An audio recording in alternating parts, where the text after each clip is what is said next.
Tere! Ja käes on siis 2-3 peatükk ja sinu enda arengukohtade ja tugevuste siis kaardistamine. See on niisugune viimane sisevaatlus peatükk meil ja mis jätkab eelmiste 2 peatükkide tööd. Et veel rohkem survestan sind analüüsima oma senist elukogemust ja elu. Ikka selleks, et sa mõistaksid paremini, mida sa tulevikus saaksid ja tahaksid teha oma eluga. Nii, kui sa võtadki töölehed jälle kõrvale, siis ma soovitangi samamoodi ikkagi printida välja või siis arvutis täita jooksvalt. Just sellepärast, et siis on ka need materjalid, mis jäävad sulle alles. Kunagi aastate pärast on hea lugeda. Et minul näiteks on 2010 aasta ettevõtluskoolituse materjalid imekumbel veel alles, nii et väga põnev on lugeda neid. Nii, ja me tegelikult alustame ühe teemaga selles plokis ja jätkame teise teemaga. Sest et loogika on see, et ma tahaks, et iga video oleks 45 minutit, ehk siis akadeemiline tund. Ja siis selles videos on lihtsalt 2 teemat natukene kokku sulatatud. Ma usun, et see on okei teile. Ja nüüd ma palun lihtsalt teil mõtelda oma tööalase kogemuse peale. Et sa võid mõelda ainult selle viimase peale, võid mõelda 3 viimase peale. Ja mõtelda, mis nendest töökohtadest on need õppetunnid või väljakutsed, mis sinu jaoks on olnud kõige keerulisemad. Konkreetselt ma tahangi kõige keerulisemaid asju. Kui ma alustasin koolitust ja rääkisin ka enda loo, et kuidas ma ütlesin oma uhkusega, lasin pereettevõtte pankrotti. Et see on see üks õppetund, mis on tegelikult väga palju määratlenud mind ja ette valmistanud selleks eluks ettevõtjana. Ja ma tahan, et sa enda jaoks ka mõtleksid välja, mis on need sinu õppetunnid, mis on sind toonud siia ellu praegusesse hetke ja ette valmistanud ja muutnud sind, vorminud sind selliseks inimeseks, nagu sa praegu sellel ajahetkel oled. Ja mõtle rahulikult, mis on need 5 õppetundi. Sa võid mõtelda nooruspõlve peale ja mõtelda esimese töökogemuse peale, mis olid seal. Sinu jaoks siuksed õppetunnid, vali üks sealt välja. Siis võta järgmine töökoht, töökogemus, võib ka vabatahtlik kogemus olla, mis on lihtsalt nagu siiamaani sinu jaoks nagu siukse mälusopis olemas, et talletunud. Need on kõik need õppetunnid, mis meiega igapäevaselt kaasas kanname.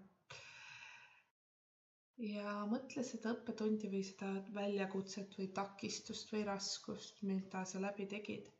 Selle pilguga enda jaoks, et milleks see sind ette valmistas, miks see oli sulle hea. Seda tehnikat võib ka loomulikult teha isiklikus elus, kui mõtiskleda mingeid teemasid enda jaoks läbi. Aga millekski oli see asi hea sinu jaoks. Asjad ei juhtu, nagu öeldakse, niisama siin elus. Ja ma olen väga seda usku, et asjad juhtuvad põhjusega. Oluline on lihtsalt märgata, mis on see põhjus, miks see asi juhtus just sinuga. Ja mis oli see hea asi selles asjas. Võtke see aeg ja kirjutage.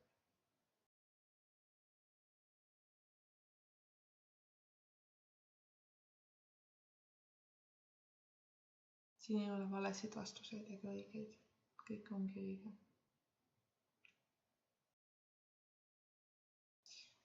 Järgmisena ma tõin siia sisse võib-olla ootamatult natukene. Aga minu ettevõtlusprogrammis tekitas see osa väga palju osalejates sellist nagu elevust ja positiivset elevust. Erik Edmidas on siis ettevõtlusvabaduse eestkõneleja, maailma tuntud koolitaja. Ja Eestis siis Edu Akadeemia on tema koolitusi sisse toonud. minu arvates vist isegi nüüd novembris ta tuleb koos Robin Sharmaga ka Erik uuesti Tallinnasse koolitust andma, sest talle hullult Tallinnas meeldib koolitusi teha. Ja tema nagu webinarid on inglise keeles ja need on täiesti tasuta kättesaadavad ja seesama nagu jaotus on minu arvates ka seal olemas. Ja need on väga turundused ja siukse praktilise suunaga koolitused. Ja siin on hästi välja toodud see, et milline inimene sina võid olla oma ettevõttes. Et siin on 8 erinevat inimtüüpi. Ja tihti, kui inimesed loevad seda, siis neil on kohe automaatselt tekib see tunne, et appi, ma küll ei tea, kes mina olen. Ma võiks ju olla see, aga ma tahaks olla see. Et ma tahaks, et sina valiksid iseenda jaoks selle vastuse, kes sa tahaksid olla, et sa tunned, et natukene sa oled see või liigud sinna poole. Tihti me oma ebakindlusest hoiame ennast tagasi. Ja kui sa tõesti ei tea vastust, siis sa võidki küsida mõne oma lähedase käest ja uurida, et mis tema arvab, et keda sa kõige rohkem siin esindad. Et kui me vaatamegi siia neile otsa, et visionäär on ju, et väga hästi on maailma tuntud just need visionäärid. Et tema nagu siuke, tuleb mingi idee, mingi suurem visioon ja ta alustab seda ära, aga ta ei jää sinna nagu seisma, sest ta kogu aeg visioneerib edasi. Siis on kuulsus. Meeldib esineda, avaliku elu tegelased on ju, sellised ekstraverdid ja inimestele meeldib nende ellu nagu kuuluda ja nad tahavad nagu osa saada selle inimese nagu tegemistest. Ja seda on ka hea nagu oma meeskonnas pärast ära kasutada. Me teeme seda ülesannet ainult sellepärast, et sa saaksid aru, milline inimene sina oled ja milliseid inimesi sul meeskonda on vaja. Sest kõiki neid on vaja sul meeskonda, sa ei pea üksi kõik need olema. Loomulikult meil võivad olla erinevad osade nagu tunnused olemas, aga midagi ikkagi domineerib. Nii, inimeste inimene, et networking või siis siuke kontaktide loomine. No põhimõtteliselt suhteliselt kindlasti enamus müügiinimesi läheb sinna alla. Et talle meeldibki nagu suhelda, erinevate inimestega rääkida, uurida, müüa ja nii edasi. Ja kindlasti on sul vaja sellist inimest enda ettevõttesse. Kui sa ise tunned, et sa ei ole see inimene, siis sul on vaja oma tugistruktuuri luua sellele inimesele koht, kes teeks seda tööd. Sest tänapäeval on ärimudelis väga oluline koht müügil. Ja see on nagu ka siuke huvitav, et me tihti ka isegi nagu ei teadvusta seda, kui ma rääkisin oma coachingu programmist on ju, siis see on müügiga seotud programm ja ma järjest rohkem avastan, kuidas see müügitöö mulle tegelikult inimesena sobib. Kuigi ma olen alati kõikidele öelnud, kes tahavad mind kuskile võrkturundusse sisse tõmmata, et ei, müük ei ole minu jaoks, võrkturundus on minu jaoks ainult puhas müügitöö ja mulle ei meeldi asju müüa, et mulle meeldib asju teha. Aga praegu mulle tundub, et müügitöö täitsa sobib mulle. Et see on nagu see ka, et sa võid nagu avastada mingi hetk endast mingeid nüansse. Läbirääkija. Siuke diplomaat, ütleme nii. Et oskabki siis täiesti nagu siuksed kassid ja koerad omavahel tööle panna. Ja ma arvan, et see on ka oluline oskus ja mis võiks olla nagu meeskonnas esindatud. Sa ei pea nüüd 8 inimest hakkama otsima, aga võime liikuda sinnapoole, et sa leiad endale sellised inimesed, kes täiendavad sinu olemust. Trenditundja ehk siis ta teab täpselt, kuna mida teha. Ja see on ka kindlasti see inimene, kelle lugemisvarasse kuuluvad need kodulehed, mis seal Haraldil oli kirjas on ju. Et mida ja kus nutikad ideed on tehtud ja tema nagu tunnebki kogu aeg huvi, mis toimub maailmas. vaatab maailma uudiseid ja siis need, kes tegelevad aktsiatega näiteks, et neil on ka kogu aeg see suur huvi maailma vastu, just majandusasjade vastu siis antud juhul. Nii, trenditundja. Selle ma just rääkisingi, väärtuse tundja. Et ta teab, millel on väärtus ja millel ei ole väärtust ja mida teha. Et see on võib-olla natukene sellisem, mis ei pruugi meeskonnas sihuke kõige tähtsam roll olla, aga ta võib olla. Võimendaja on, ma arvan, sihuke väga oluline nüanss tänapäeva siukses konkurentsitihedas maailmas ja võimendajate töö ongi siis näiteks ühest tootest sinna luua kõrvale erinevad lisatooted, mis toetavad seda põhitoodet, mida sa toodad. Ja nad võimendavad selle põhitoote nii-öelda brändi kui sellist. Ja viimane on süsteemilooja. No raamatupidaja on suhteliselt hea süsteemilooja. Vähemalt eeldus võiks olla, et ta võiks olla selline hea süsteemilooja. Et IT-sektoris on ka nagu rohkem süsteemiloojaid ja visionäär ja süsteemilooja näiteks väga hea kombo. Ja sinna panna juurde mõni inimestega läbirääkija või inimeste või võimendaja. Ja saategi, voila, väga tugeva meeskonna. Üks, kes hoiab seda nagu struktuuri üleval, jälgib, et kõik need osad oleks täidetud. Teine, kellel omab nagu suuremat tervikut pilti ees ja kellel on need crazy'd ideed. Ja kolmas, kes siis oskab seda asja kõike müüa ja leiab need inimesed ja töötab nende inimestega. Et selline kuldne kolmik kõlab väga hästi. Aga kui sa ise ükski nendest kuldsest kolmikust ei ole, siis ei ole mitte midagi katki. Et vali enda jaoks see, kes sina oled. Mõtiskle ka lähedastega läbi, vestle, kes nemad on näiteks. On ju põnev õhtune vestlus. Ja siit edasi me lähmegi sujuvalt sinu tugevuste arengukohtade, võimaluste ja takistuste peale. Ehk siis sinu eraisiku SWOT. SWOT-analüüs on üks osa ka äriplaanis Töötukassa formaadis, mis kaardistabki ära sinu riskid nii-öelda või et võimalused ja negatiivsed pooled ja kõik, et sul oleks tervikpilt olemas, mis sind ees ootab. Ja ma tahaks, et see SWOT teil lihtsamini tuleks, et teeksite selle iseenda peal praegu ära eraisikuna, nii-öelda sinuna. Et sa õpiksid iseennast tundma selles protsessis ja läbi selle sa tegelikult ka õpid paremini seda SWOT-i koostama. Et sa mõistad, et kui sul vaja seda teha juriidilise keha ehk siis oma ettevõtte peale, mis lahtris võiks olla. On minu mõte. Et minu tugevused on siis esimene lahter.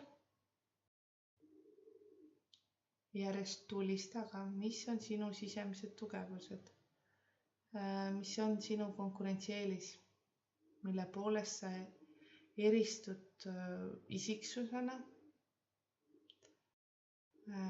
teistest isiksustest, inimestest. Ma annan aeg rahulikult ka kirjutada, sest et kui me oleks koolitusruumis, siis ma oleks vait ja lubaks teil lihtsalt kirjutada. Ja teil oleks aega seda ka teha. Mis on sinu sisemised tugevused, mida sa tajud? Sa võid spikerdada eelmisest koolitusmaterjalist, vaadata, mida sa märkad enda jaoks, mis on sinu tugevused. Järgmisel liigume alla. Mis on sinu võimalused, mis toetavad arengus, ehk siis kuhu sul on võimalik lihtsalt areneda. Et sul tuleb nagu loomupärasemalt ja lihtsamalt sinna suunda inimesena liikuda.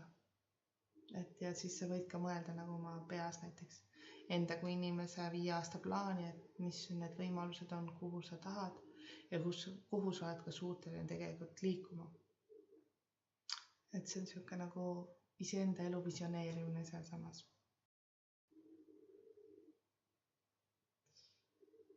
Et kuhu sul on võimalus kasvada iseendana. Võimas küsimus on ju.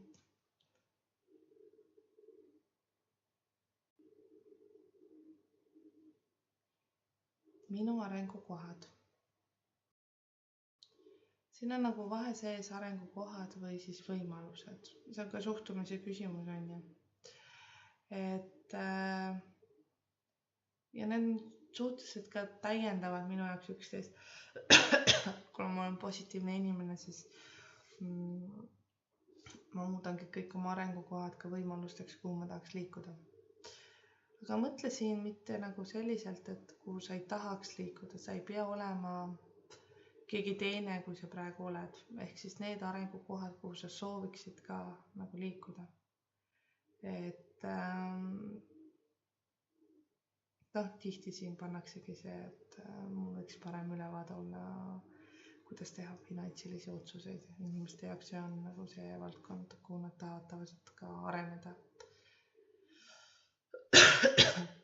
Ja oma eelarvet paremini isiklikus elus ka juhtida.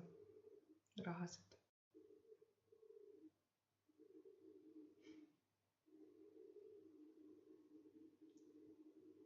Ja viimane lahter on, millised takistused, mis ei luba su saada ettevõtjaks. Mida sa iseenda jaoks oled nagu ära kaardistanud, et mis need takistused on. Et traditsiooniline SWOT nüüd lähebki siit edasi. Ta analüüsib kõik need negatiivsed asjad ära ja maandab need nii-öelda ära positiivseks, et sa oled mõelnud need asjade peale enda peas. Aga inimesena sa saad täpselt samamoodi teha, et sa oledki mõelnud nende takistuste peale, mida sa enda sees oled loonud. Et mis ei luba sul olla ettevõtja. See on jälle hea koht, kus sa saad enda jaoks ära kaardistada need hirmud mõnes mõttes, mis sind takistavad. Ja võid ka vabalt mulle teada anda, sest ma olen hea teada, et mis sind tegelikult takistab, seepärast, et kui me seda ei tea, siis me ei oska ka midagi selles suhtes muuta. Ja see on jälle üks maatriks, mida ma ise vahepeal kasutan just selle poole pealt, et kui ma mingi hetk oma elus avastan, lihtsalt inimesena avastan, et mul on oma pensioniplaan finantsilises mõttes paigas, tean, kuhu ma tahan jõuda, vist oli 55. eluaastaks, siis kui lapsed on suured ja on lootus saada vanemaks, kuhu ma tahan jõuda ja ma kindlasti ei looda riigi pensionisüsteemile, et ma loodan iseendale. Ja kui ma mingi hetk mul tabab mingi paanikahoog ja ma mõtlen, et nii, mõtleme nüüd rahulikult läbi, et see igakuine finants, mis mulle tuleb, ei taga mu seda pensioniplaani ei täida. Mul on vaja otsida lahendusi, mis on need võimalused veel, mida ma saan oma ellu nagu luua, et need tooks rohkem raha mulle. Ja siis ma kaardistangi jälle ära. Nii, mu tugevused on need. Ma saaksin sealt teha seda. Ja selleks, et see asi ära teha, on mul vaja neid asju ja ma teen need asjad ära. Selliseid mini-äriplaane ma teen nagu kord poole aasta jooksul. Siis kui ma tunnen, et ma tahan nagu sellist nagu uut fookust enda jaoks paika saada, siis ma teen sellise nagu mini-äriplaani enda jaoks. Ei leidnud kahjuks seda nagu head ühte viimast paberit, mis ma olin vist oktoobris olin teinud, et kus ma lihtsalt erinevate värvi pastakatega kirjutatud enda jaoks olulised märksõnad. Aga põhimõtteliselt seesama ikigai, mis ma näitasin siin. See on ka ju tegelikult äriplaan. Et siin on täpselt tegelikult suunad teada, kuhu ma tahaks liikuda. Ja mis mul on ka vaja selleks, et ma saaksin sinna.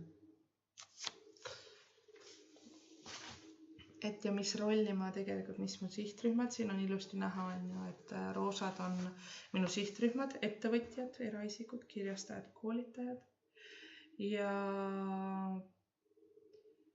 siis ongi sihid võetud, mis suundadesse ma tahan, kuhu ma tahan jõuda selles valdkonnas ja mis meetodeid ma kasutan. See on hästi pealiskaudne nii-öelda äriplaan, aga minu mõte teile on see, nüüd läheb see teema siis sujuvalt äriplaani plokki juba, sest viimases plokis ma tutvustaks teile Töötukassa äriplaani.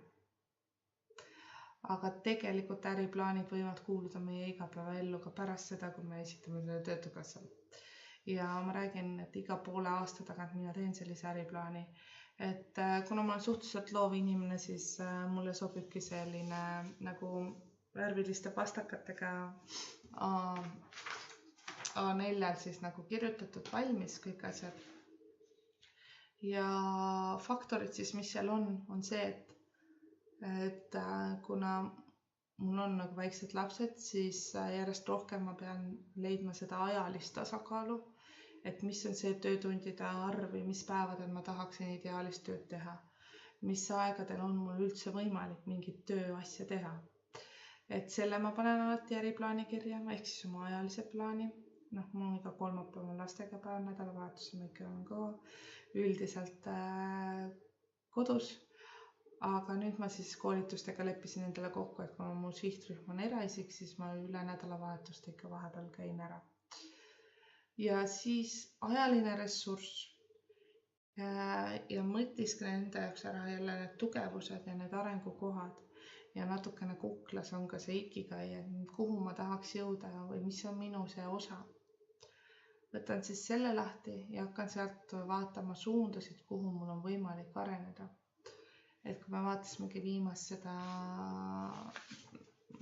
seda viimast äriplaani enda jaoks, oligi see koolituste suund, kas siis mis iga kuu erinevad teemad, mis teemad on need, mis mul tulevad hästi, ehk siis millised mu võimalused on, mis teemade puhul mul on vaja areneda, et mis koolitusi ma pean läbima, et seda teemat näiteks käsitleda on ju.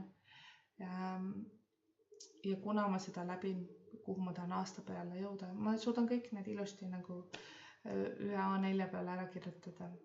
Ja rahaline pool on minu jaoks hästi nagu loomulik osa, et ma saan nagu väga täpselt aru sellest, et ma teen asju kirega ja sa võiks ka teha kirega asju, aga see ei tähenda, et ma teen neid tasuta. Et see on oluline nüanss, et kui sa ennast väärtustad, siis sa küsid ka hinda. Ja tänu sellele sa saadki seda kirge ka hoida, olgem ausad. Et see ei tähenda, et ma iga liigutuse eest küsiks mingi hullu raha, aga mul on siht silme ees, kuhu ma tahan selle liigutuste tulemusena jõuda, mis finantsilise summani ma tahaksin jõuda. Et selliseid äriplaane, kus ma arvutangi välja, et mitu koolitust ma peaksin müüma, et see, et sissetulek kuus oleks mulle tagatud, mis minu siht on, kellele ma peaksin müüma, mis variandid mul on, müügistrateegiad ja ma tegelikult ju tean väga täpselt ka, et mis strateegiad ma olen ära kasutanud, mis toimib, mis ei toimi ja nii edasi. Et siuke pidev analüüs käib. No, nagu teate vist aimata, et minu siuke vastus oli see süsteemilooja on ju. Ja mõnes mõttes visionär ka, et ma olen nagu kaks kindlasti nagu mõlemas. Et mul on mingi suurem pilt ees ja mulle meeldib sinna luua juurde süsteemi. Ja äriplaan on tegelikult üks ideaalne viis, kuidas seda teha ka igapäeva nagu ettevõtjana. Et see kindlasti ei ole see dokument, et sa teed ühe korra elus, see 20 leheküljel, sa võid ühe korra elus teha. Aga selle ühe leheküljelise improviseeritud enda jaoks oluliste märksõnadega sa võid teha iga poole aasta tagant, et kaardistada ja mõtiskleda enda jaoks ja analüüsida enda jaoks ära, mis toimib, mis ei toimi su ettevõttes. Seepärast, et elu on kogu aeg muutumises, sina oled muutumises, ümbritsev majanduskeskkond on muutumises. Ta oleks täiesti rumal eeldada, et selle äriplaaniga, mis ma näiteks 2010 aastal kirjutasin, ma saaks nagu edukalt toimida 2019 aastal näiteks. Lausrumalus. Kogu aeg kõik asjad muutuvad ja sinu ülesanne ongi kogu aeg kaardistada uus turuolukord ja vaadata, mängida enda jaoks asjad ümber. Ja kui me vaatamegi erinevaid äriplaane, ma lihtsalt tutvustan erinevaid, sest viimases plokis me keskendume mõnuga sellele töötukassa formaadile või AS-i formaadile. Näiteks ma ühes plokis ka rääkisin NULA ehk siis ühiskondlike algatuste inkubatsioon. Seal oli väga täissodidus, sest ma tegin tööd, aga seal oli nagu väga täpselt kirjaski need märksõnad. Kuidas ma näitan? Näitan vist küll. Probleem, mis, kelle jaoks ja miks. Et sa pead ära kaardistama äriplaanis, mis see on. Sihtrühma kirjeldus, see oli ka see, mis ma rääkisin teile väga põhjalt, et millised inimesed on need, keda sa tahad enda ümber. Lahendus, mis on see probleemi lahendus, mida sa lahendad ja korraks lihtsalt, et idee lahenduste rahastamiseks. Kuna tegemist on sotsiaalse ettevõtluse programmiga, siis see on natukene nagu teistmoodi sõnastatud, et kuidas soovid finantseerimist. Ja tegelikult tänapäeva ühiskonnas on väga palju sellist finantseerimist, mis ei ole nii traditsiooniline, et kliendid maksavad ja kõik.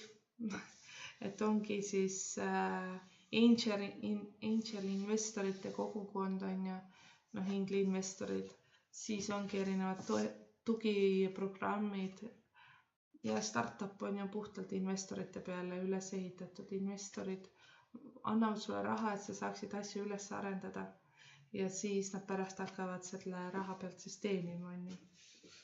Et see on ka üks võimalus siis, kuidas finantseerida oma ideed. Ja siia taha kohe ma tekitasingi sellise nagu enda jaoks süsteemi. Ma ei tea, kas te saate aru, et minu jaoks ongi see aeg, keskkond, sisu ja kliendid. Et need märksõnad, mida ma siis tahtsin natukene täpsustada. Et see on lihtsalt täiesti siuke lubatud, et kui sul tuleb mingi idee välgatus pähe, siis võta need, mitu küsimust siin on, 1, 2, 3, 4 küsimust lahti ja vasta ära. Sul võtab see 5 minutit on ja tehtud. Natukene põhjalikum ja järjest aktiivsem trend on Canvas mudel, mis on ka teil seal kaustas olemas. See on tehtud minu poolt see modifikatsiooniga. Üldiselt see 1 leheküljeline äriplaan on enamasti ingliskeelne veel, aga ma tegin selle muudatused sisse just sellepärast lähtudes sellest, mis ma nägin seal ettevõtlusprogrammis naiste puhul, mis vastamise loogika seal võiks olla ja mis on need olulised asjad, mis selle 1 leheküljelises äriplaanis võiks olla. Et kui me võtamegi selle nagu siia kõrvale, ma võtan ka ta kõrvale kohe, siis 4 lisamaterjal, 1 leheküljeline äriplaan. Et kui siin võttagi lahti numbrite järgi, et esimesena siis peaksite te täitma number 1 ehk siis sihtkliendide turg. Kirjutate lihtsalt sinna ära, et kui teil tuleb mingi idee, tahate katsetada, kas see toimiks, kirjutate sinna ära. Teisena klientide eelistused ehk siis tarbija kasu on ka üks mõiste, et miks nad peaks teie nagu toodet eelistama, kui sa oled ära kirjeldanud näiteks sihtkliendid, minul on siis väikeste lastega emad on ju, ja nende eelistused on siis, et neil oleks piisavalt aega laste jaoks ja samas neil oleks ka sissetulek. Neil oleks mugav, neil oleks aega panustada, täita kõiki rolle, et tasakaal oleks paika, et nad oleks õnnelikud, on minu silmis need eelistused. See, milline see reaalsus on, seda ma hakkan pärast nagu testima ja kompima. Nii, 3. ongi see, et kus need kliendid liiguvad, kus need väikelastega emad mul näiteks liiguvad. Ja kui mul on üks, keda ma nõustan, on sihuke volüümikate naiste pesu ja suppüksid. Et siis, kus tema kliendid liiguvad, volüümikad naised, kus nad tunnevad ennast mugavalt. Ja me tükk aega nuputasime, et kus see koht võiks olla, et kus see pood või asi võiks olla, et seda tüüpi sihtklient julgeks astuda sisse ja ta tunneks ennast vabalt ja mugavalt. Et mõtelge enda jaoks ka, et kus teie sihtklient liigub ja kus ta võiks kõige tõenäolisemalt teha selle tarbimisotsuse. Nii. 4. on tööformaat. Minu jaoks ongi see, miks ma siia selle lisasin, et see näitab, et kuidas see nagu struktuur on üles ehitatud, milline on sinu tööformaat, et mis aegada sa tahaksid tööl käia, mitu tundi nädalas sa tahaksid tööd teha. Ja ei ole olemas 40 tundi töönädalat. Mul vist see nädal küll tuleb, aga üldiselt ma ei mäleta, kuna mul viimati oli nii palju töötunde. Nii, 5 aastat tagasi. 5. teenuse väärtus lahendus kliendi vajadusele, et mis on see väärtus või lahendus, mida sa pakud. Lihtsalt paari märksõnaga pane sinna kirja. 6. otsime ülesse sihtturu maksevõimekus ja hinnakujundus. Natuke on analüüsi enda jaoks, et kas see sihtturg, ehk siis see klient on maksejõuline või siis on sellel samas sihtkliendil mõned isikud, kes on maksejõulisemad ja kust neid leida. Et jälle, kui ma nõustan ühte on, et siis kui võtta Eesti keskmine palk näiteks, siis on täiesti hästi äratuntav, et sul on mõistlik sellise toote või teenuse puhul, kus hind on nagu kallim. No, meil on üks nõustatav on riide tootmine, on ju. Et riiete tootmine, tema riided oleks kallimad kui nii-öelda tavapoest ostes. Seega on tal vaja leida see kodune perenaine, kes ta sihtrühmaks on, kellel on suurem sissetulek. Ja lahendus ongi siis oma turundamise ja müügistrateegiaga keskenduda Tallinnasse ja Tartusse, kus Eesti keskmine on kõrgem statistiliselt. Ja kuidas see hinnakujundus on kujundatud, et näiteks raamatupidamise puhul ma hästi tean seda, et mul on hoopis teistmoodi hind kujundatud kui teistel raamatupidajatel. Nendel on kandepõhine või kuutasuga. Aga minu jaoks on oluline see, et see klient ehk siis ettevõtja, siis mul on enamus on mikrod või siis mittetulundusühingud, ehk siis nad on alles astunud ettevõtja kingadesse. Nende jaoks on kõik see uus. Ja minu jaoks ongi oluline, et nad saaks aru, et mille alusel nad raamatupidamise eest maksavad. Sellepärast mul ongi dokumentide alusel see tasu. Ehk siis iga kuludokument, iga tuludokument, iga töötaja maksab.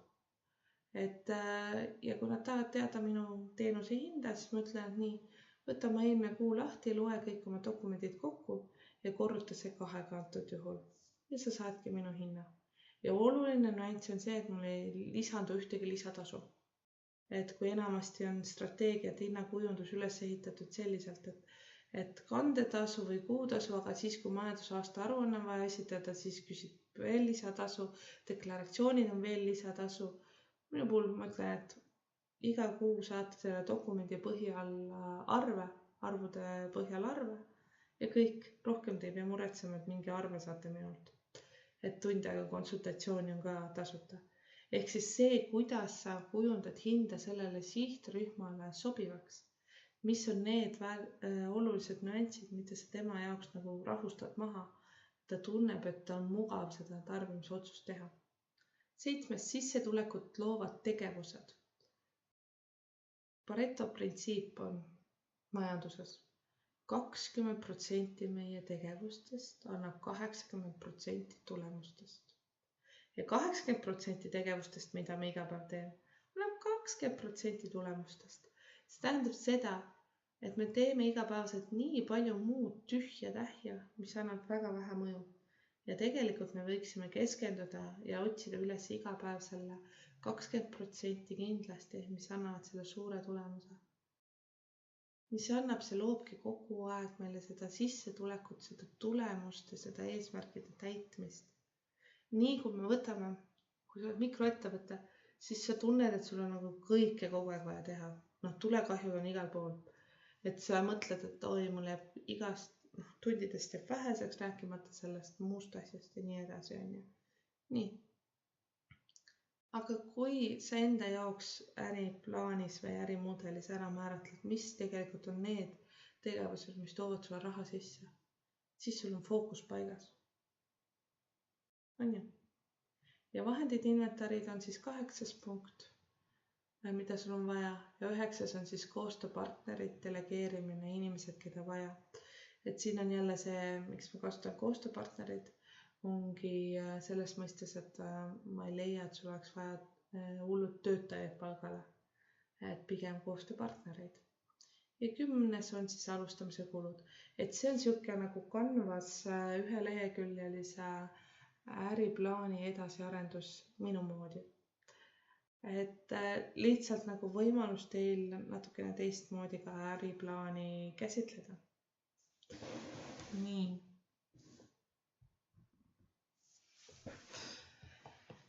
Ja et see, milliseid äriplaane sa ise endale teed või lood, ongi sinu enda otsustada. Üks huvitav raamat sattus ka minu kätte.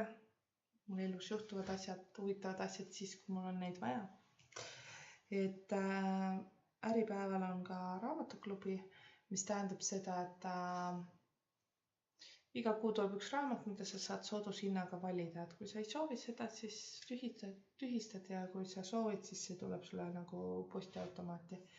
Ja eelmise kuu raamatuks oli selline huvitav.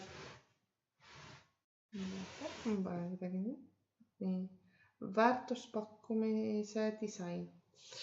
Ja siin on täpselt samamoodi kasutatud seda Canvas äriplaani ja väga hästi ka nagu välja toodud, et kuidas luua väärtuspakkumist siia juurde äriplaanile lisaks. Ehk siis minu jutu moraal on see, et see, mida me nüüd hakkame kirjutama siin peaaegu 6 aja jooksul, on väga vana viis koostada äriplaane. Et see on selline äriplaan, mis ongi vaja toetuse taotlemiseks kuskilt, EAS-et või Töötukassast. Reaalses elus tegelikult sellest nii palju kasu sinu jaoks ei ole. Sellepärast, et elu on muutumises ja tegelikult ongi nii, et su äriplaani koostamiseks võikski maksimaalselt kuluda 1 päev, sest siis see on nagu tulud-kulud on vastavuses minu silmis.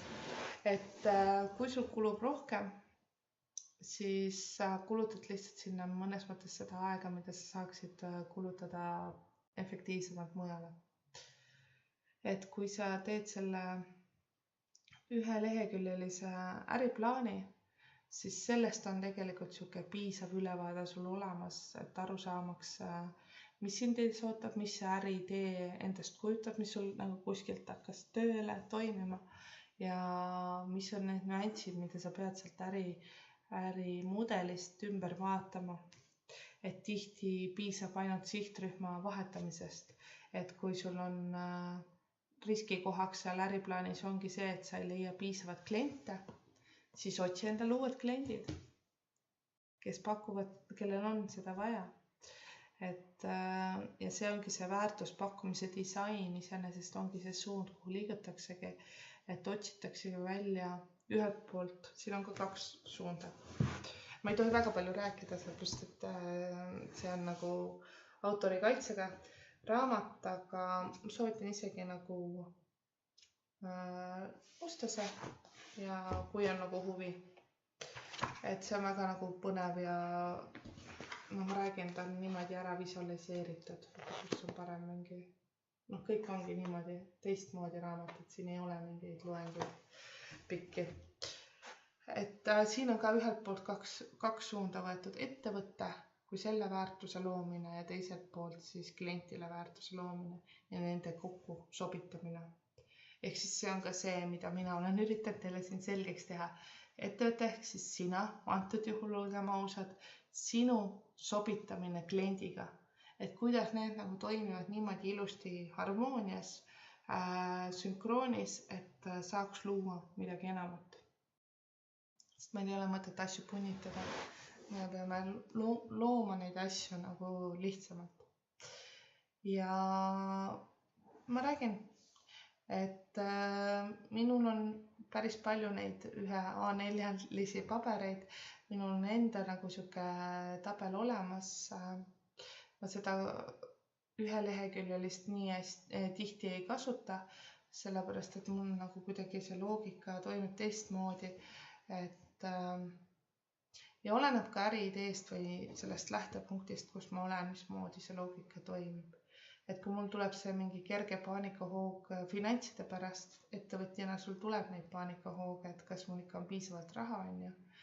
Et siis ma võtangi selle äriplaani lähtepunktiks selle nagu raha poole ja enda vaba aja ressursi ja vaatan oma erinevad ressursid läbi, mis mul on nagu võimalik kasutada ja kas mõni ressurss on üldse alakasutuses, kas ma saaks seda rohkem nagu kasutada.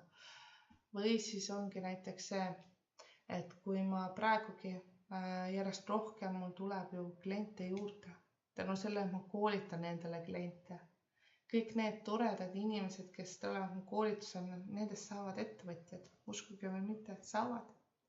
Suure tõenäosusega saab teist ka ettevõtja ja neil on väga mugav, meil on usalduslik suhe, neil on väga mugav jätkata minuga koostööd kui raamatupidajana.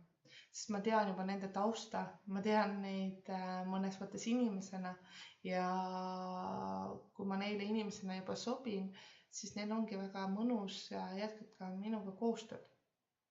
Ja oleks minust väga rumal lülitada see nüanss või teenus oma teenuste paketist tervikuna ärimudelist välja. Miks? Miks ma siis toodan teistele midagi head? Mõistlik on hoida siis see oma ärimudelis sees, kuna see on üks tegelikult lisateenus, mida ma saan pakkuda. Aga kus ma seda aega võtan? Et see aeg, mis mul kulub raamatupidamisele, järjest rohkem mul kulub seda aega koolitustele ja müügile. Et kuskil tulevad käärid ette, et ma ei ole nõus loobuma oma 20 töötunnist nädalas või 25. Ma olen nõus paar nädalat seda tegema, 40 tundi töönädal, rohkem ma olen nõus. Nii. Ja siis ma hakkangi otsima mängima erinevaid lahendusi, mis on need lahendused.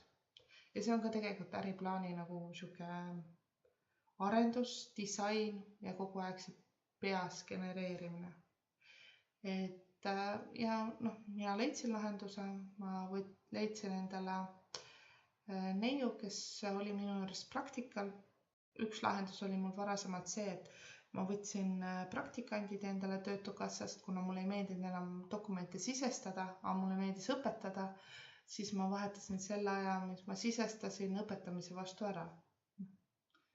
Mulle sobis see variant.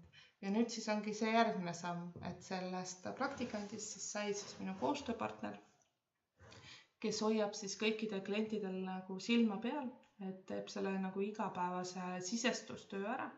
Ja minu töö on siis klientidega suhtlemine ja nende andmete analüüs. Et see on see osa, mis mulle väga meeldib, on ju. Ja mulle hullult meeldivad uued kliendid ja nende nagu süsteemide ja ärimudeli nagu õppima tundmine, kuidas see toimib ja mis saaks kuhu kasvada. Et nii on. Ja see ongi siuke pidev nagu äriplaani ja toote ja teenuse disain. Et tänasest loengust siis ma tahan, et alustasite iseenda õppetundide kirjutamisega, iseenda SWOT-analüüsiga ja me lõpetasime siis selle mõttega, et äriplaan on midagi kerget, mida tasub iga poole aasta tagant ettevõtjal alati teha. Sellepärast, et see võimaldab sul muutuda sama kiiresti ja kohaneda sama kiiresti, kui turg muutub ja sina inimesena ka muutud.